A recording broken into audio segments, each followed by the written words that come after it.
ஒருத்தன் ஒரு பெரிய ஞான பண்டிதன், மிகப்பெரிய ஞான பண்டிதன் ஒருத்தன் ஒரு ஆற்றை கடக்க வேண்டும். ஆற்றில் இப்ப அடிக்கிற மாதிரி மழை, பெரிய அளவு நீர் போய்கொண்டிருக்கிறது. படகோட்டியினுடைய உதவி வேண்டும். படகோட்டியிடம் கேட்கிறார். படகோட்டி சொல்கிறார், நீங்கள் மெத்த படித்தவர், பெரிய மனிதர், உங்களுக்காக படகோட்டுவது எனக்கு பெருமை, வாருங்கள் சாமின்னு சொல்லி அவரை படகுல ஏற்றிக்கிறாரு. படகு போகிற பயணம் கொஞ்சம் நீண்டது. கொஞ்ச நேரம் அங்கே இருக்கிற இயற்கை காட்சிகளை எல்லாம் பற்றி பேசிவிட்டு இந்த பண்டிதருக்கு இவன் யார் என்று தெரிகிற ஆர்வம். கேட்கிறாரு, தம்பி உன் பேர் என்ன? அவர் சொல்கிறார், என் பெயர் விஜயன். படகோட்டிக்கு என்னன்னு பேர் வைக்கலாம்? படகோட்டிக்கு என்னன்னு பேர் வைக்கலாம்? அந்த கிரானியா நடிச்ச தம்பியினுடைய பெயர் என்ன? சாஜன். படகோட்டியின் பெயர் சாஜன். அவர் சொல்றார், என் பெயர் சாஜன். தம்பி நீ தத்துவ சாஸ்திரம் படித்திருக்கிறாயா? ஐயா இல்லைங்கய்யா, எங்க குடும்பம் எல்லாம் கேரளால இருந்து வந்து இப்பதான் ஊட்டியில படிச்சுட்டு இருக்கு, எனக்கு தத்துவ சாஸ்திரம் எல்லாம் படிக்க நேரம் இல்லை. அதை விடு, நீ அறிவியல் படித்திருக்கிறாயா? ஐயா இல்லையா, படிக்கல. என்னடா முட்டாள், நீ உன்னுடைய வாழ்க்கையில் 10 ஆண்டுகளை தொலைத்து விட்டாயே, கற்றது கைமண் அளவு. உன்னுடைய வாழ்க்கையில் நீ 10 ஆண்டுகளை தொலைத்து விட்டாய். சரி, வரலாறாவது படித்திருக்கிறாயா? ஐயா இல்லையா, படிக்கல. ஏ முட்டாள் பயலே, உன்னுடைய வாழ்க்கையில் நீ 20 ஆண்டுகளை தொலைத்து விட்டாய். சரி விடு, உனக்கு நடனம் தெரியுமா?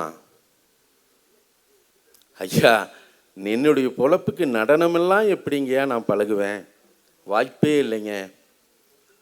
சரா 25 ஆண்டுகள் உன்னுடையது அப்படியே இல்லாமல் போய்விட்டது உன்னுடைய வாழ்க்கையில்.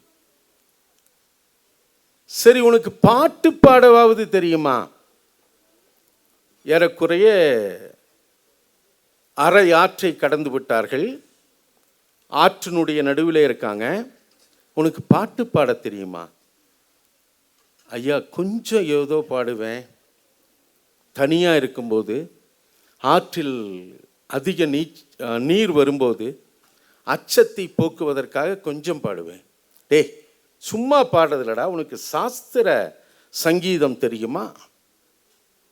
ஐயா அந்த அளவெல்லாம் எனக்கு அறிவில்லை, நான் படித்தது இல்லைங்கய்யா. நீ 40 ஆண்டுகளை தொலைத்து விட்டாய். மீண்டுமே ஆறு ஒரு அரை கரையை அடைகிற நிலை வரும்போது நீர் கொஞ்சம் கூட வேகமாக வருகிறது. சாஜன் கேட்கிறான் சாமியை பார்த்து, சாமி சாமி உங்களுக்கு நீச்சல் தெரியுமா? நீச்சல் தெரியுமா சாமி? ஐயோ எனக்கு நீச்சல் தெரியாதுடா. ஐயோ உங்க வாழ்க்கையே தொலைச்சிட்டீங்களே சாமி. கற்றது கைமண் அளவு தோழர்களே.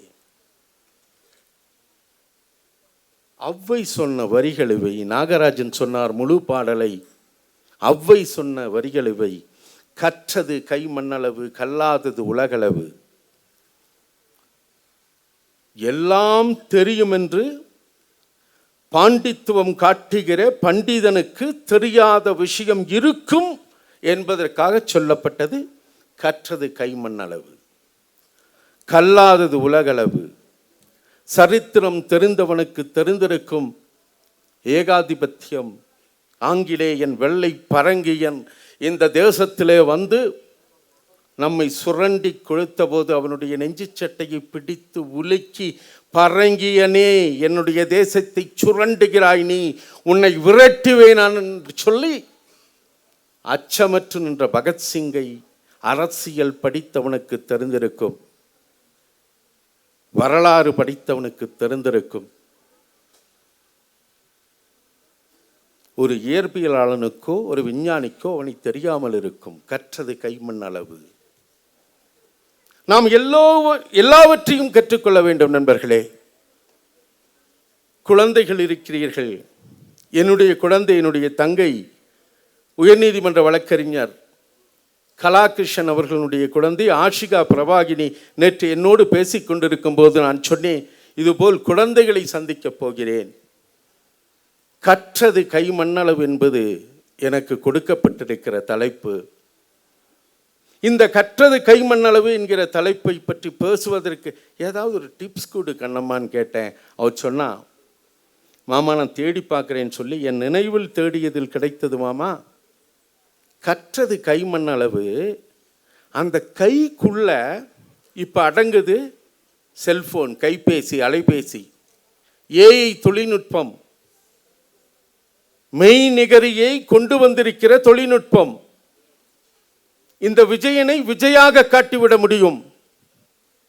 இந்த விஜயனை ஒரு 8 அடி உயரமுள்ள ஒரு அரக்கனாக காட்டிவிட முடியும். உங்களை எல்லாம் ஒரு 1000 கூட்டமான பொதுமக்களாக காட்டிவிட முடியும். ஏஐ தொழில்நுட்பம் கையில் இருக்கிறது. எல்லாமே அன்றைக்கு சொன்னான் கற்றது கைமண்ணளவு. இன்றைக்கு நீங்கள் கற்றதும் கல்லாததும் உங்கள் கை அளவு. விஞ்ஞானம் மாறிக்கொண்டிருக்கிறது, உலகு மாறிக்கொண்டிருக்கிறது, தத்துவங்கள், சித்தாந்தங்கள், அடிப்படை கூறுகள் எல்லாமே மாறிக்கொண்டிருக்கின்றன. இதை மீறி நாம் நிற்பது எப்படி? கற்றது கை மண்ணளவு எப்படி? கையிலே இருக்கிற மண் தரிசு மண்ணா, மணலா, களிமண்ணா, வளமண்ணா, கடல் மண்ணா, என்ன மண்? கையில் இருக்கிறது என்ன மண் தோழர்களே? குழந்தைகளே, 14 வயது குழந்தை, 14 வயது குழந்தைகள் தன்னுடைய தாயை குத்தி கிழித்திருக்கிறார்கள். 14 வயது குழந்தை, உங்கள் வயதை ஒத்த குழந்தை தன்னுடைய தாயை குத்தி கிழித்திருக்கிறது. பெற்ற மணி வயறு, கை வளருமோ கால் வளருமோன்னு பார்த்து பார்த்து வளர்த்தினேடா உன்னை.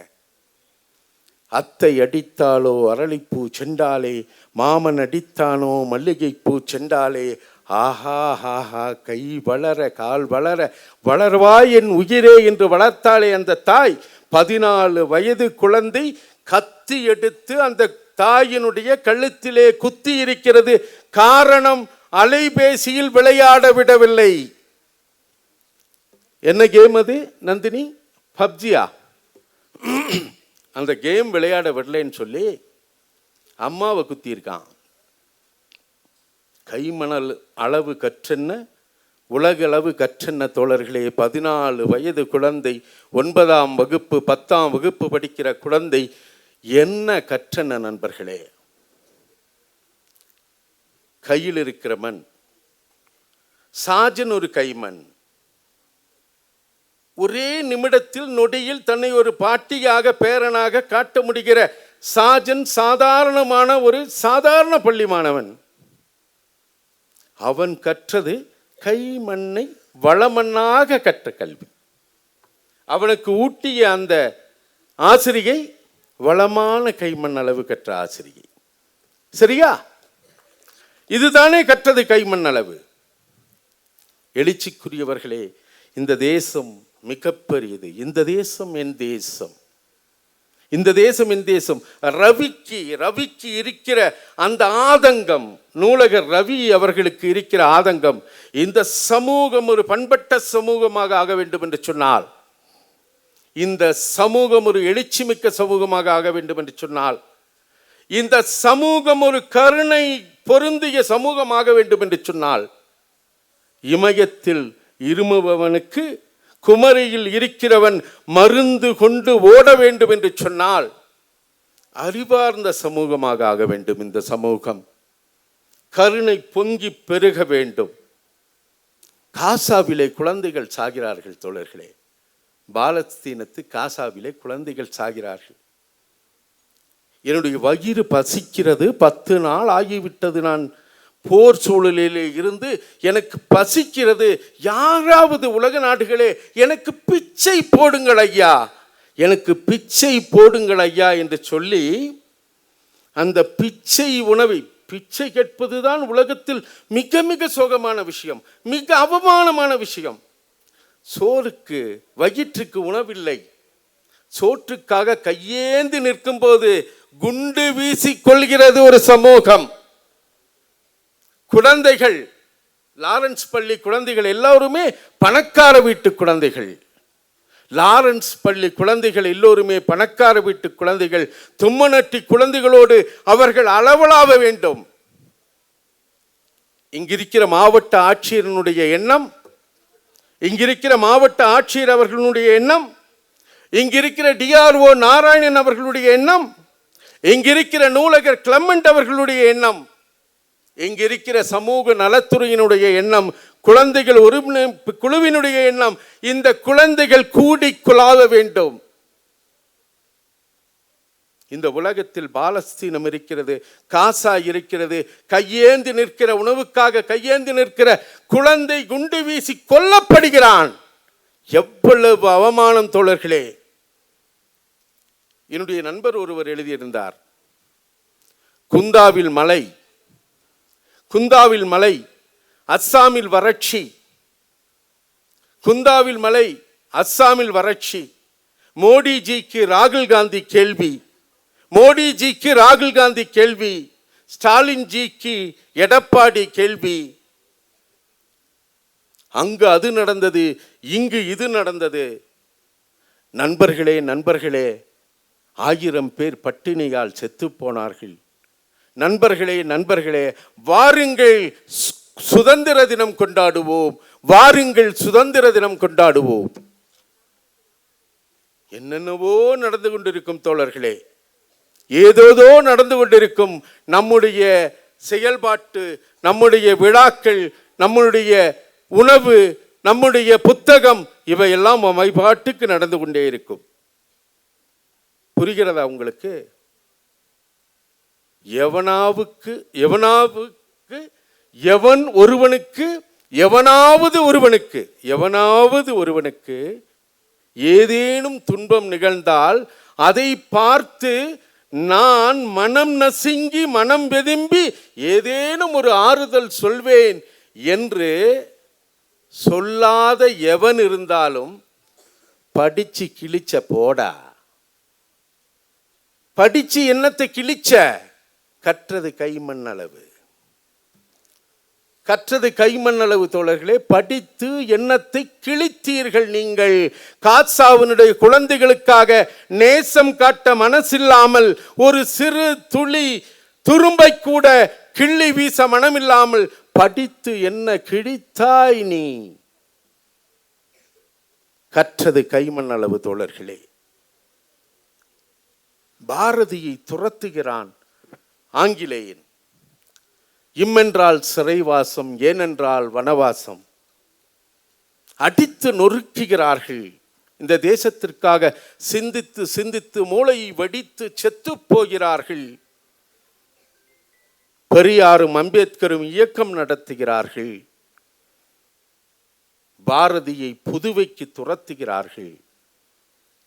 குண்டாந்தடிகள் தேசபக்தர்களுடைய மேனியில் இருக்கிற எறும்புகளை தேடி தேடி அடித்து நொறுக்குகிறது. பல பேருடைய தாலி சரடுகள் அறுத்து எரியப்படுகின்றன. பாரதி எழுதுகிறான், அச்சமில்லை அச்சமில்லை அச்சம் என்பதில்லையே, உச்சி மீது வானிடிந்து வீழுகின்ற போதிலும் அச்சமில்லை அச்சமில்லை அச்சம் என்பதில்லையே. சூழலை பாருங்கள் தோழர்களே. பாரதிக்கு சாப்பிட உணவில்லை, பாரதிக்கு உடை இல்லை. பாரதி ஒரு கோட் அணிந்திருப்பான். உங்களுக்கு புரியும், பாரதி வாழ்ந்த இடம் சமவெளி பிரதேசம், சூடு அதிகமாக இருக்கிற பிரதேசம். ஒரு கோட்டை அணிஞ்சிருப்பார். ஏண்டா கோட்டு போடுறேன்னா உள்ள இருக்கிற சட்டை கிழிஞ்சிருக்கும். வறுமை துரத்துகிற போது, அரச பயங்கரவாதம் துரத்துகிறது போதுதான் பாரதி சொன்னான், பிச்சை வாங்கி உண்ணும் வாழ்க்கை அச்சமில்லை அச்சமில்லை அச்சம் என்பதில்லையே. சாப்பாட்டுக்கே வழி இல்லை போடா, ஆனால் எனக்கு அச்சமில்லை. அந்த பாடல் இந்த தேசத்திற்கு சுதந்திரத்தை வாங்கி கொடுத்தது தோழர்களே. கற்றது கைமண்ணளவு. காந்தி, நேரு, வல்லபாய் பட்டேல் போன்ற பெருந்தலைவர்கள் எல்லாம் கூடி நமக்கு சுதந்திரம் வாங்கி கொடுத்தார்கள். உண்மை. பக்கத்தில் இருக்கிற பாய்க்கடையில் போய் 100 கிராம் பருப்பும் 1/4 கிலோ கத்திரிக்காவும் 1/2 கிலோ அரிசியும் வாங்கிட்டு போற ஸ்டைல் அல்ல தோழர்களே சுதந்திரம். இது இந்த ஜனங்களுக்கு புரிய வேண்டும், இந்த இளைஞர்களுக்கு புரிய வேண்டும், இந்த மாணவர்களுக்கு புரிய வேண்டும். எனக்கு ரவி அவர்கள் சொன்னார்கள், கிளமண்டோடு பேசிக்கொண்டிருக்கும் போது தோழர்கள் சொன்னார்கள், ஒரு மாணவனுக்கு 40 நிமிஷம் ஒரு பீரியடு, அது வரைக்கும் தான் பேச முடியும். உண்மை. 20 நிமிஷத்துக்கு மேலே பேசவே கூடாது. ஏன்னா மாணவனுக்கு கேட்க முடியாது. கதை சொல்லணும், கவிதை சொல்லணும், சிரிப்பு சொல்லணும், அழுகணும், ஏங்கணும். இதையெல்லாம் நடந்தால் மட்டுமே ஒரு கூட்டத்தை கட்டுக்குள் வைத்திருக்க முடியும். நான் நம்புகிறேன், உண்மையை பேசினால், நியாயத்தை பேசினால், நேசத்தை பேசினால், டக்குன்னு சொல்லி ஒரு 10ஆம் வகுப்பிலிருந்து 12ஆம் வகுப்பு வரை இருக்கிற நண்பனை பார்த்து, முத்தத்தை கேட்டால் வெட்கத்தை தருவாய், வெட்கத்தை கேட்டால் எண்ணத்தை தருவாய், முத்தத்தை கேட்டால் வெட்கத்தை தருவாய், வெட்கத்தை கேட்டால் எண்ணத்தை தருவாயின்னு சொல்லி தபு சங்கரை சொல்லிவிட்டால் அவனுக்கு ஒரு சின்ன கிளர்ச்சி எழும். அவன் என் மீது வயப்படுவான். நண்பர்களே, கற்றது கைமண் அளவு. சங்க இலக்கியம் சொல்லும், சங்க இலக்கியம் சொல்லும், கையில் ஊமன், கையில் ஊமன் கண்ணின் காக்கும் வெண்ணெய் உணங்கல் போல. தபுசங்கர் ஒரு கிளர்ச்சியை கொடுத்தாரே, அதைவிட நேற்று முந்தா நாள் பேசிய தோழர்கள், சிறப்பு விருந்தினர்கள் இங்கு தெளிவாக சொன்னார்கள், காதலியுங்கள். சங்க தமிழன் காதலித்திருக்கிறான். கையில் ஊமன் கண்ணின் காக்கும். கை இல்லாத ஊமை, கையில்லாதவன், வாய் பேச முடியாதவன் காவலுக்கு வைக்கப்படுகிறான். ஒருத்தனுக்கு கையில் காக்க முடியாது, வாயில்ல பேச முடியாது, அவன் காவலுக்கு வைக்கப்படுகிறான். தோழர்களே, எங்கு தெரியுமா? ஒரு பெரிய மொட்டை வட்ட பாறை, உச்சி சூரியன் உதித்து நிற்கும் போது ஒரு வட்டப்பாறையில், ஒரு மொட்டைப்பாறையில் வெண்ணெய்க்கு காவல் வைக்கப்படுகிறான். ஒரு பாறை அப்படியே காட்சிப்படுத்தி பாருங்கள் தோழர்களே. ஒரு பாறை அப்படியே கொதித்து கிடக்கிறது, உச்சி வெயில், அதில் வெண்ணெயை வைத்திருக்கிறான். அதுக்கு காவலாளி, அவனுக்கு கை கிடையாது வெண்ணெயை அணைத்து காப்பாற்ற, அவனுக்கு வாய் கிடையாது, சிந்து மேடம் வாங்க இங்க பாருங்க இந்த வெண்ணெய் உருகி போகுது, இதை காப்பாற்ற வாங்கன்னு சொல்றதுக்கு வாய் கிடையாது. புரிகிறதா நண்பர்களே? உணர்வு தழும்பி தழும்பி, உணர்வு நொந்து நொந்து, இது காதல். ஆக சங்கம் சொன்னதையும் தபு சங்கர் சொன்னதையும் நாம் கற்றுக்கொள்ள வேண்டும். கற்றது கை மண்ணளவு. நண்பர்களே, இந்த தேசம் உங்களை மட்டும் நம்பியிருக்கிறது. இந்த தேசம் உங்களை மட்டும் நம்பியிருக்கிறது. தும்மநட்டியில் படிக்கிற 100 குழந்தைகள், இங்கு வந்திருக்கிற லாரன்ஸிலிருந்து வந்திருக்கிற 350 குழந்தைகள், இந்த 450 பேரில் பலரும் ஆனந்தி மேடத்தை போல ஒரு தாசில்தார் ஆவார்கள். ஆனந்தி மேடம் எங்க ஊர்ல படிச்சுட்டு, இந்த நிகழ்வுக்கு பொறுப்பேற்றிருக்கிற ஸ்பெஷல் தாசில்தார், சிறப்பு வட்டாட்சியர் ஆனந்தி மேடம் நான் படித்து கொண்டிருக்கும் போது எங்க ஊர் வழியா போவாங்க. பிரீக் ஸ்கூல்ல எங்க ஊர்ல இருந்து வந்து படிச்சாங்க. எல்லா பொண்ணுங்களும் அவங்களுக்கான சிரமங்களை அனுபவிப்பார்கள். அவங்க அப்பா திட்டமிட்டார், என் பெண், என்னுடைய மகள், என் குழந்தை ஒரு மிகப்பெரிய அதிகாரியாக வேண்டும். இன்னைக்கு அதிகாரி. இந்த 450 குழந்தைகளில் பல ஆனந்தி மேடம்கள் உருவாகலாம், சாஜன் இன்னும் சிறப்பாக உருவாகலாம். அன்றைக்கு ஒரு கேள்வி எழும்பியது இந்த கூட்டத்தில், உங்களுக்கு யாரை பிடிக்கும்? உங்களுக்கு யாரை பிடிக்கும்? ஒரு குழந்தை சொல்லிச்சு ஒரு நடிகையின் பெயரை. அந்த பேச்சாளர் அழகார சொன்னா, உனக்கு 2 மார்க், 100க்கு வெறும் 2, யூ ஆர் ரிஜெக்டட். நடிகனை பிடிக்குமா? நீ காசு போட்டு நீ காசு கொடுத்து, உன்னுடைய அப்பா அம்மா காசு போட்டு, உன் அப்பா அம்மா காசு கொடுத்து, கலைஞன் பாராட்டப்பட வேண்டியவன், சாஜன் பாராட்டப்பட்டான். கலைஞன் பாராட்டப்பட வேண்டிய மாற்று கருத்து கிடையாது. கூத்தாடி பின்னாடி போவியா நீ? கூத்தாடி பின்னாடி போவியா நீ? நடிகன் அல்ல தோழர்களே, நாம் பார்க்க வேண்டியவர்கள் எழுத்தாளர்கள். ரகு நண்பர் ஃபோட்டோகிராஃபர் ரகு இன்னைக்கு ஒரு இது புத்தகத்தை காமிச்சார். ஆழ்துறை ஆலபோஜன் கூட வந்திருக்காரு, விக்ரம் தோழர் இருக்காரு, சதீஷ் தோழர் இருக்காரு, தினேஷ் தோழர் இருக்காங்க.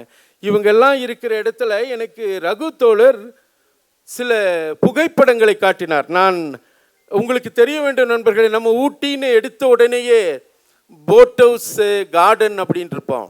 பிரதீபன் எழுதியிருக்கார், தினமலர் பிரதீபன் எழுதியிருக்கார் ஊட்டி என்ற ஒரு புத்தகம். இது ஒரு பெரிய உயிர் சூழல் மண்டலம். பார்ப்பதற்கு, பாதுகாப்பதற்கு, பார்ப்பதற்கு மட்டுமல்ல பாதுகாப்பதற்கு 1000 இடங்கள், பாதுகாக்கப்பட வேண்டிய இடங்கள் இருக்கின்றன. பிரதீபன் எழுதியிருக்கிறார், தினமலர் வெளியீடு ஊட்டி என்கிற புத்தகம். ரகு ஒரு புத்தகத்தை வெளியிட காத்திருக்கிறார். 7 லட்சம் ரூபாய் செலவு பண்ணி ஒரு தினமலர் போட்டோகிராஃபர் ரகு ஒரு புத்தகத்தை வெளியிட காத்திருக்கிறார்.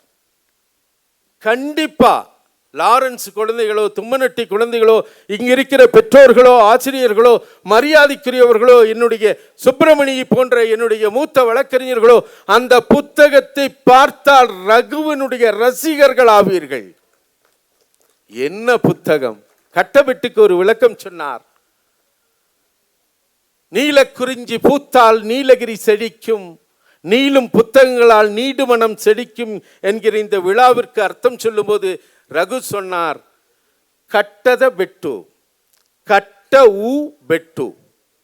கட்டபெட்டை கடந்து வந்திருப்பீர்கள் பலரும். கட்ட ஊ பெட்டு, கட்ட ஊ என்றால் குறிஞ்சி. கூக்கள் கிண்ணக்குறை வரை எவர் போனாலும் பாரித்தம்மா காப்பி கொடுத்துட்டு ஓப்போ என்று சொல்லுகிற அந்த விருந்தோம்பல் இருக்கிற அந்த எழுச்சிக்குரிய படுகு சமூகம் பெயர் வைத்திருக்கிறது. எவ்வளவு அழகான பெயர்! கட்டபெட்டு, கட்டதவு பெட்டு. கற்றது கைமண் அளவு. கட்டபெட்டுக்கு போய் போய் வருவேன் நான். என்னுடைய இளவல் முனிரத்னம் இருக்கிறார் அங்கே, நான் போய் போய் வருவேன் தோழர்களே. எனக்கு தெரியாது, ரகு சொல்லிக் கொடுக்கும் போது அது ரகுவனுடைய உலகிலிருந்து எனக்கு என்னுடைய கைக்கு வருகிற கற்றது கைமண் அளவு தோழர்களே. என்னை உருவாக்கிய ஆசான் சோலூர் கணேசன் இங்கு அமர்ந்திருக்கிறார். ஒரு கவிஞர், 90 வயதுகள் இருக்கிற ஒரு முதியவர். என்னுடைய ரவி கேட்டார், நீங்கள் உங்களுடைய பெற்றோர்களுக்கெல்லாம் சொல்லுங்கள், நீங்கள் எல்லாம் வந்து சேர வேண்டும். ஒரு சோலூர் கணேசன் வந்தால் 1000 பேர் வருவதற்கு சமானம் தோழர்களே. 90 வயதை கடந்து தள்ளாத வயதிலே தமிழே தமிழே உன்னை கேட்க நான் வருவேன் என்று சொல்லியிருக்கிற சோலூர் கணேசன் கற்றது கைமண் அளவு இல்லை. உலகிலிருந்து கற்றிருக்கிறார் சோலூர் கணேசன். என்னை உருவாக்கிய தமிழாசான். எழுச்சிக்குரிய நண்பர்களே, எழுச்சிக்குரிய நண்பர்களே, உங்களுக்கு அந்த பெரியவரை தும்மனட்டி குழந்தைங்கெல்லாம் கைத்தட்டிங்க. சூப்பர். மலைச்சாரல் கவியரங்கத்தினுடைய மூத்த கவிஞர் அவர். மலைச்சாரல் கவியரங்கத்தினுடைய மூத்த கவிஞர்.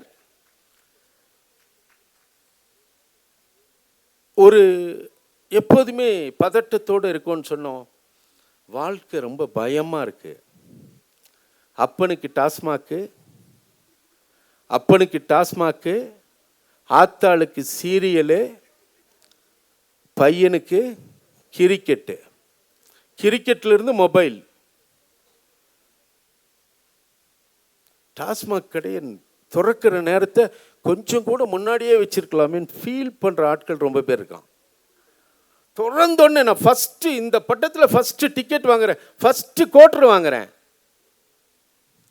அப்பனுக்கு டாஸ்மாக்கு, ஆத்தாளுக்கு சீரியல். எல்லாருமே அழகா தெரியுறீங்க. குழந்தைகள் குழந்தைகள் எல்லாருமே அழகா தெரியுறீங்க. ஆண்கள், பெண்கள், பெரியவர்கள், வயதானவர்கள், முதியவர்கள். சீரியல்ல வர்றவன் மட்டும் அப்படியே மூஞ்சிய வச்சிருக்கான் பாருங்க, ஒரு ஸ்டைலு. ரொம்ப அழகான ஒரு மூஞ்சி, நல்ல மேக்கப் போட்டிருக்கோம். ஆனால் முறைச்சிட்டே இருப்பாளுங்க. இவளுக்கு அவ ஆப்பு வைப்பா, அவளுக்கு அவ ஆப்பு வைப்பா, அவங்க 2 பேர் சேர்ந்து 3வது ஒருத்தருக்கு ஆப்பு வைப்பாளுங்க. இது சீரியல். நம்ம வீட்டு பொம்பளைங்க உட்காந்து பார்த்துட்டே இருப்பாங்க. பையன் கிரிக்கெட், இப்போ பொண்ணுங்க அழகா கிரிக்கெட் விளையாட ஆரம்பிச்சிட்டாங்க. மகளிர் அணி இன்னும் சூப்பராக விளையாடுது. அந்த கிரிக்கெட்ல இருந்து இப்போ ஃபோனுக்கு வந்துட்டான். 14 வயசுல அம்மாவை குத்தி கொள்றக்கு பப்ஜி கேம் பார்த்துட்டு கை அகலத்தில் வச்சுட்டு. தோழர்களே, உங்களுக்கு ஒரு மகிழ்ச்சியான செய்தி, எனக்கு சீட்டு கொடுத்துட்டாங்க. குழந்தைகளுக்கு 12:30க்குள்ளே முடிச்சிடணும்னு சொல்லிட்டு கரெக்டாக நேரமாச்சு. நானும் எஸ்கேப் ஆகிற ஒரு மனநிலையில். எழுச்சிக்குரியவர்களே, இந்த நிகழ்வு எனக்கு மிகுந்த மகிழ்ச்சியை கொடுத்தது. 2 தடவை கரண்ட் போச்சு, ஒரு தடவை ஆற்றுல போனேன். இருந்தாலும் மகிழ்ச்சி நண்பர்களே. நான் ஒரு தீவிரமான ஒரு மக்கள் போராளியாக என்னை உருவாக்கிய சேச்சி ஜெயலட்சுமி என்கிற என் அக்கா இங்கே உட்கார்ந்துட்டு இருக்காங்க. நான் எப்போவாவது டீ குளிச்சிருவானோன்னு பயப்பட்டாங்க எங்கள் அக்கா.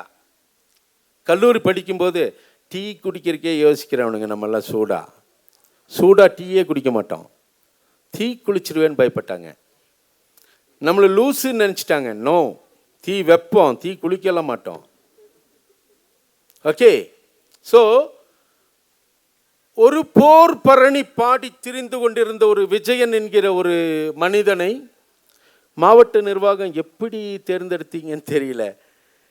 அதிகாரிகள் இருக்கீங்க, சோஷியல் வெல்ஃபேர் அண்ணே, மேம், எங்கள் ஹெலன் மேம் எல்லாம் இருக்காங்க. எப்படி என்னை இந்த அவைக்கு தேர்ந்தெடுத்தார்கள் என்று தெரியவில்லை. இருந்தபோதிலும் நல்ல மகிழ்ச்சியான கணங்களை எனக்கு கொடுத்திருக்கிறது. என்னோடு எங்கள் அலுவலக உதவியாளர் ரேணு அவர்கள் வந்திருக்கிறார்கள். என்னுடைய இளவல் மணிவண்ணன் ராஜேஷ் அவர்கள் வந்திருக்கிறார்கள். என்னை தூக்கி சுமந்து கொண்டிருக்கிற மிக குட்டி ஜூனியர், ஆனால் எங்கள் அலுவலகத்தையே தூக்கி சுமக்கிற நந்தினி மேடம் வந்திருக்கிறார்கள். என்னுடைய இளவல் சோனியா அவர்கள் வந்திருக்கிறார்கள். என்னுடைய பத்திரிகை நண்பர்கள், எழுச்சிக்குரிய எனக்கு பெரும்பாலும் அறிமுகமான மரியாதைக்குரிய ஆசிரிய பெருமக்கள் எல்லாமே வந்திருக்கீங்க. உங்கள் எல்லோருடன் ஒரு உரையாடலை நிகழ்த்துவது என்பது, ஒரு உரைவீச்சை நிகழ்த்துவது என்பது எனக்கு வாய்த்த மிகப்பெரிய பெருமை. அந்த மகிழ்வோடும் மன நிறைவோடும் என்னை இந்த சபைக்கு அனுப்பிய என்னுடைய தாய் தமிழை வணங்கி வாய்ப்புக்கு நன்றி பாராட்டி விடைபெறுகிறேன். நன்றி, வணக்கம்.